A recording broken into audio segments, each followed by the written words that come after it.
Sa panahon ngayon, sa isang click mo lang, matik! Konektado ka na kahit kanino, saan mang panig ng mundo. Pero paano kung ang gusto mong makausap, literal na cannot be reached dahil ito raw ay nasa langit? Ang 6 na taong gulang na batang ito, viral sa social media. Ang kachat daw kasi nito, si Papa Jesus?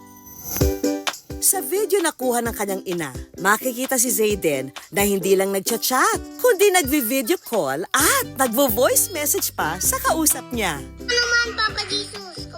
Masaya ka ba sa langit? At may pakay pa raw siya kay Jesus? Ano kaya ito? Lord, sana pa. Hello, Papa Jesus. Kamusta ka naman sa langit? Batang kachat daw ni Jesus online, viral sa social media. Ano naman, Papa Jesus? Masaya ka ba sa langit? Ang bipong bata na si Zayden, natuntun namin sa Kupang Muntinlupa. Kwento ng ina niyang si Denise, minsan daw siyang umuwi mula sa trabaho nang magulat siyang may kausap ang anak sa tablet nito. Biglang nag-message dun yung kapatid ko. Sabi niya, Ate Ding, tingnan mo tong ginawa ng anak mo sa messenger. Pagtingin niya raw dito, ang chinat-chat pala niya, ang Facebook page na Papa Jesus. Ang bata na nga, nagsisend pa ng video na kinakamusta si Papa Jesus. Hello, Papa Jesus. Kamusta ka naman sa langit? Sabi ko, B, hindi mo kailangan mag-message dito kasi dami account lang to. Sabi kong ganon. Naisipan ni Denise na kunan nito ng video at i-post sa TikTok. Hindi ko na-expect na magta-trending na ngayon is 3.1 million views na siya. Pero kahit na marami ang natuwa sa video ng kanyang anak, meron pa rin daw ilan na hindi nagustuhan ng kanilang ginawa. Presyo bata pa nga daw, mali-mali daw yung mga tinuturo sa kanya na about sa religion. Sabi po namin, hindi naman natin kayang i-please yung lahat ng tao kasi religion is a very sensitive topic.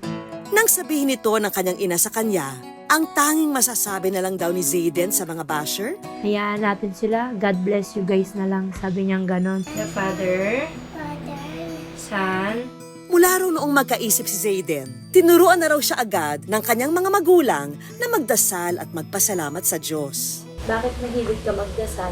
Para po mag-thank you sa blessing. Aktibo rin daw kasi sa simbahan si Denise, kaya nga isa sa mga pinaka-inaabangan ni Zayden ay ang katatapos lang na Holy Week.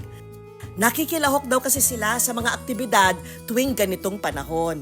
Every Holy Week, which is yung tuwing Biyernes Santos, na-arte po kami bilang yung mga tao nung panahon ni Jesus Christ. Dahil daw sa kanyang pananampalataya, nabiyayaan siya ng anak. At yan na nga, si Zayden. Maselan daw kasi ang naging pagbubuntis ni Denise kay Zayden. Ibis kasi na madagdagan ng timbang, mas lalo pa raw itong bumaba. Dumating na rin daw sa puntong pinayuhan siya ng doktor na uminom ng pampakapit.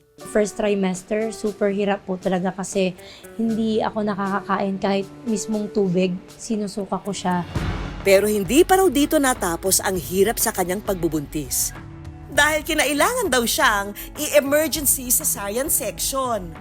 Last semester na namin ni Saiden, na nasa loob ko siya is na emergency CS ako sa kanya. Sinabi nung OB na kaya pala hindi bumababa si baby is cord coil siya. Nagpe-pray lang kami, if ever man napagpili sa dalawa. Sabi ko kahit si Saiden na. Sa awa raw ng Diyos, ipinanganak si Zayden na ligtas.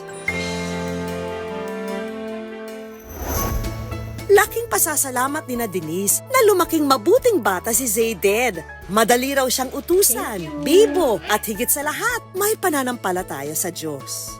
Kaya naman ang pamilya, laging nakasuporta sa ganito niyang hilig.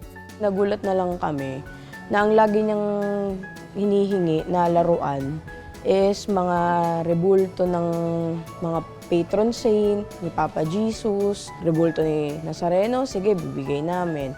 Gusto niyang pumunta ng Padre Pio, sige, pupunta. Pero ang kinakatuwaan na video ni Zayden, meron palang mas malalim na pinaghuhugutan. Hello, Papa Jesus. Kamusta ka naman sa langit?